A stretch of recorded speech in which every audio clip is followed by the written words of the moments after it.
Hi there, I'm the Reverend Danny Crosby, a Unitarian minister serving congregations in Altrincham and in Urmston in the northwest of England. And I offer this devotion as a balm for the heart, for the mind, for the spirit and for the soul. And it's titled, When Has the Night Ended and the Day Begun? Awakening from the Hour of Dog and Wolf. There is a story told of a rabbi in ancient times who gathered his students together very early one morning while it was still dark. He put this question to them. How can you tell when the night has ended and the day has begun? One student made a suggestion. Could it be when you see an animal you can tell whether it's a sheep or a goat? No, that is not the answer, said the rabbi. Another student said, could it be when you look at a tree in the distance and you can tell whether it's a fig tree or a peach tree? Again, the rabbi said no. After a few more guesses, the student said, they gave it and said, how can you tell when the night has ended? And the rabbi answered, it is when you look on the face of any man or any woman and you see them as your brother or your sister. If you cannot do this, then no matter what time it is still night. And the nights are becoming longer, as I'm sure you've noticed in the morning and in the evening. And this often brings with it a sense that we want to seek hibernation, to go into ourselves. We need to be careful here, as tempting as it might be as autumn comes and the chill comes in and the damp cold starts to infect us. Because if we hibernate too much, we fall asleep. We're not fully awake. And it can be a challenge to awake from our slumber on these cold, darkening mornings that the autumn brings. The temptation is to stay in and not wake up to life, to turn inwards, to not live in reality in the world. I experienced a lovely example of waking up on Tuesday. I regularly attend an early morning meditation. Now, when my alarm went off early on Tuesday morning, a part of me didn't want to get up and step into the cold darkness of the morning. But I did. I prayed my morning prayers. I sought inspiration from the great mystery. I listened to the birds outside my window. I got ready for the day. I brushed Molly's hair and took her outside to the toilet. And then we went together to join in the morning meditation. Molly shot in and greeted the folk, and I also greeted the individuals as they arrived too, as they greeted me. We humans greeted one another with humour and with coffee, and then we enjoyed silence together in the dark as Molly settled down in her bed. As the silence ended, the light was just starting to appear through cracks in the curtains in the window. We then began to share about our personal joys and our personal struggles, our own spiritual journeys.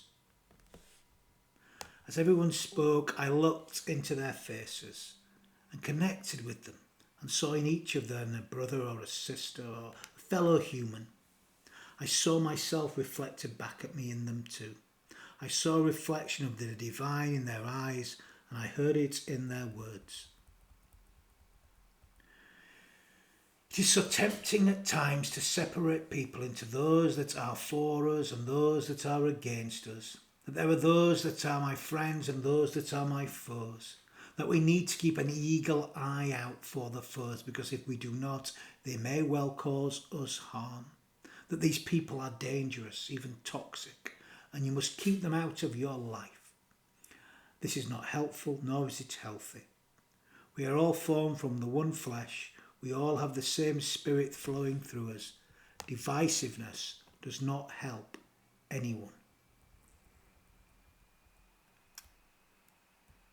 Please excuse my French, but there is a French saying, and I can't do French accents, so it's le heure entre chien et loup, which translates as the hour between dog and wolf. The saying is basically describing the time just as the sun is setting, the twilight hours when you cannot really differentiate between a dog and a wolf, between who is a friend and who is a foe. Have you ever heard that phrase, the hour between dog and wolf? Well, it first came into my consciousness a few years ago because it was the title of a New Model Army album, my favourite band, as well as a documentary film that was made about their strange and enduring career. Between dog and wolf, between water and wine, between wine and blood. Lyrics from the actual song. And they bring to mind some other lyrics from a really, really old song of theirs, which seems to fit with this theme actually. The song is called Better Than Them. Here are the words of the chorus. Divided we were born, divided we live, divided we fall, yet divided we die. Still we tell ourselves over and over again, we're better than them, we're better than them, we're better than them. We're not like them, we're better than them.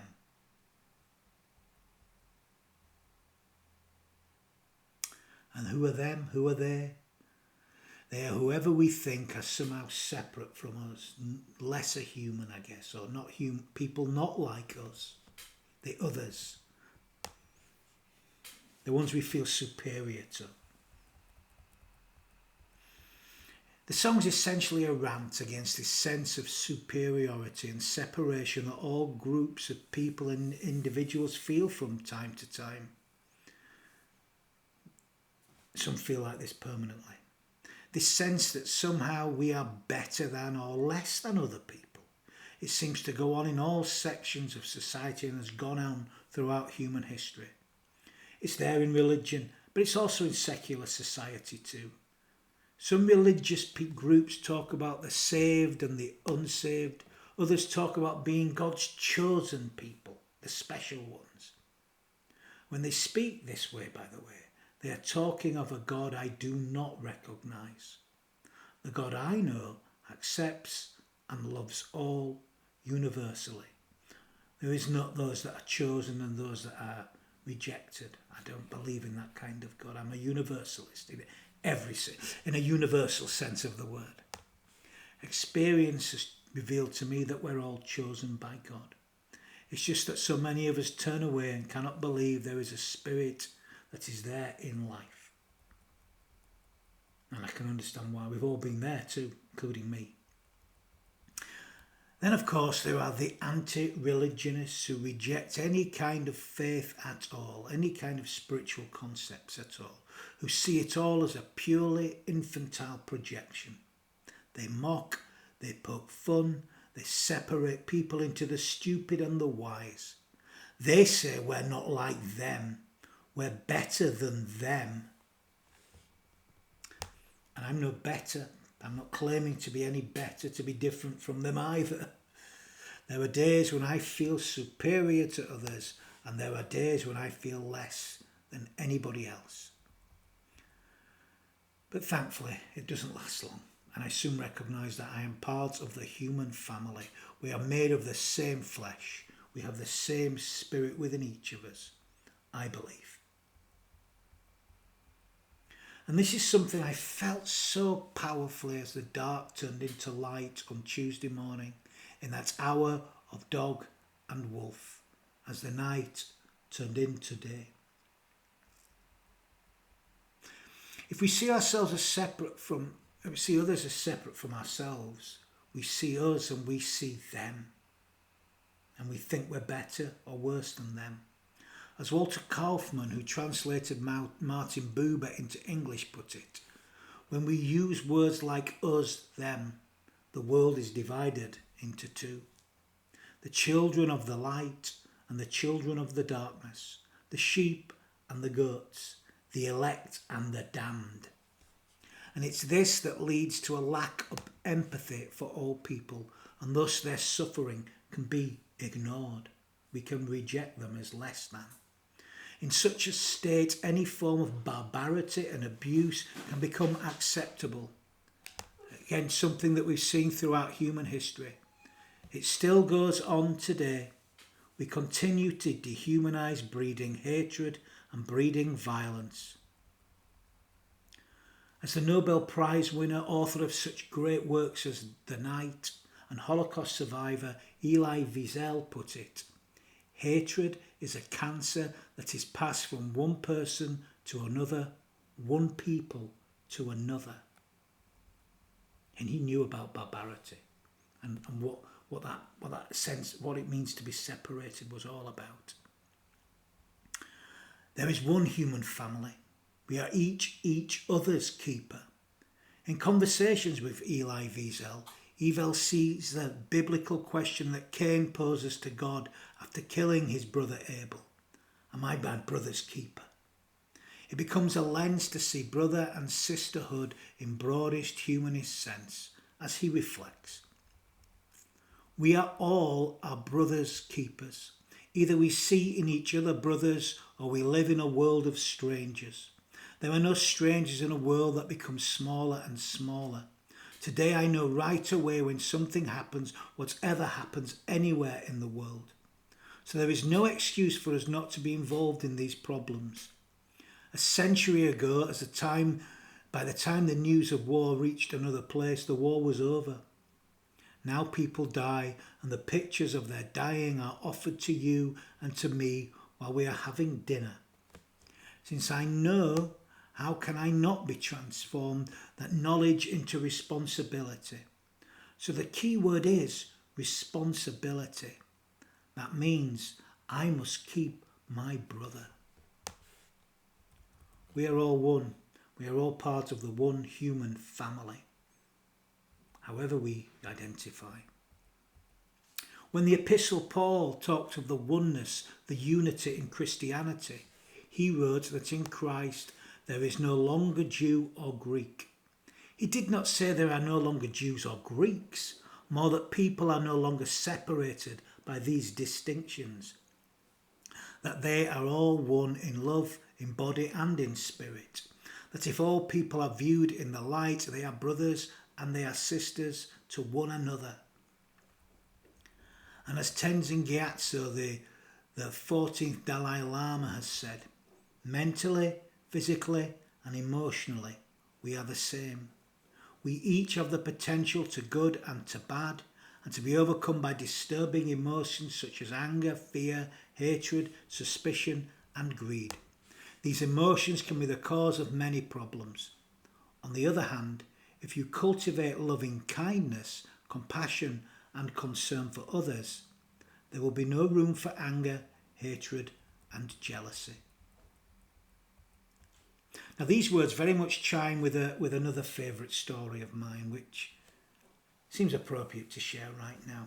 It's about what goes on within each and every single human being that's ever been. It's going on from dogs and wolves. This is the story of two wolves. I'm sure you've heard it. Do you recall it? There's a story of an old Cherokee who's teaching his grandson about life. He said, "A fight is going on inside of me. It is a terrible fight, and it is between two wolves. One is evil. He is angry.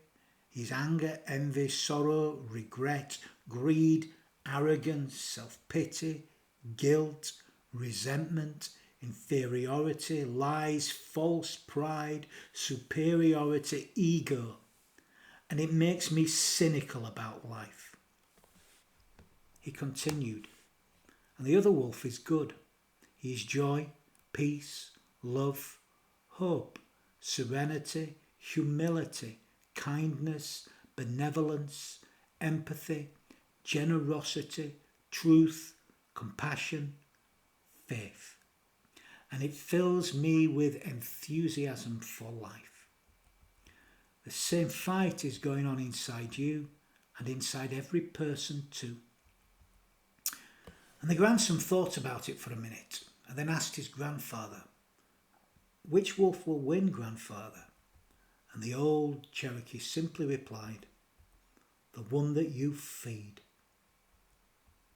Which wolf do you feed within each of us and the world too? So where does this sense of superiority come from? This sense that we are somehow better than other people? Where does this fear come from?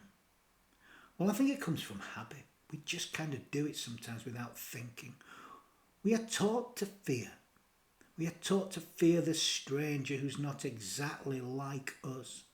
We are taught to separate one another, to see the difference, to see someone as less than human at times.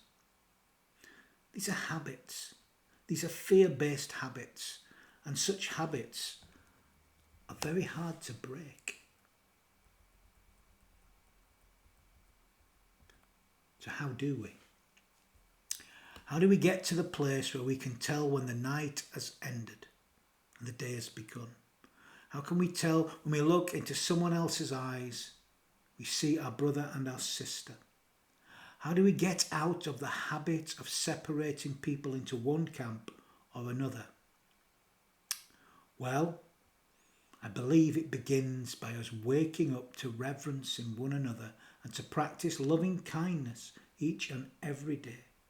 But it takes effort and practice because it's not easy. I know this from personal experience. It's not easy. You slip back and forth.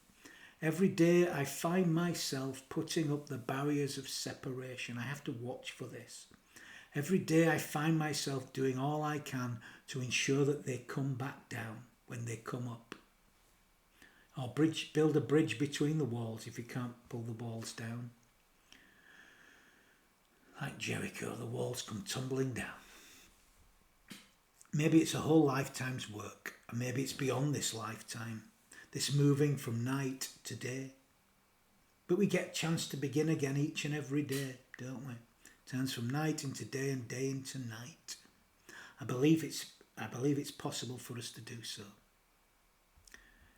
And it's the greatest aspiration for us all, perhaps. We just need to wake up. Sometimes that's slow, though. Sometimes we go back to sleep. I witnessed it with someone only earlier today. But let's give it a go. We can offer blessings to one another by being blessings to one another. Give it a go. Go to one another. Look one another in the eye and recognise yourself within each other. Then why don't you bow as you recognise the sacredness, the reverence in each other? You could shake hands if you want to get a bit closer. Or if you feel really brave, you could even hug one another. Of course, always asking permission. Invite the other to hug you maybe. Now that's a risk, isn't it? Hard for a Yorkshireman to say perhaps. As you do so, why not say as you bow and recognise the sacred in one another? Say to one another, try this. The next person you meet, try this. I honour your sacred humanity. We are made of the same flesh and we have the same spirit running through us. I honour your sacred humanity. It's a beautiful, sacred thing. Now that's easy to do when you're amongst friends, isn't it? People that you know. Perhaps less so out there in the world outside of our windows. And a hug might be a bit much to a stranger, especially these days. But we can practice, at least we can practice, if not in a physical sense. We can at least begin by recognising the sacredness of each other, by seeing ourselves in one another, by recognising the sacred. You could begin by looking at yourself in the mirror and recognising the sacredness in yourself. We can bring an end to the night and we can bring a beginning to a new day, a new dawn. It's just on the horizon. We can wake up. I'm going to end with another little story, another favourite actually. This is said to be from the life of the Buddha. It is said that soon after his enlightenment, that the Buddha passed a man on the road who was struck by the Buddha's extraordinary radiance and peaceful presence. The man stopped and asked, "My friend, what are you? Are you a celestial being or a god?" "No," said the Buddha. "Well then, are you some kind of magician or a wizard?" Again, the Buddha answered, "No." "Well then, are you a man?" "No." "Well then, my friend, what are you?" And the Buddha simply and smilingly said, "I am awake. I am awake." The night has ended. The new day has begun. We need to wake up. We need to be simply awake. So I'm going to end with some final words of blessing. You know, we need to bless more, and we can all bless. We bless when we give ourselves wholeheartedly to life. So may the Spirit of love open our eyes. May it shine light even upon the darkest of days. May we recognize the sacredness of ourselves and of one another. May we know that the night has ended and a new day has begun.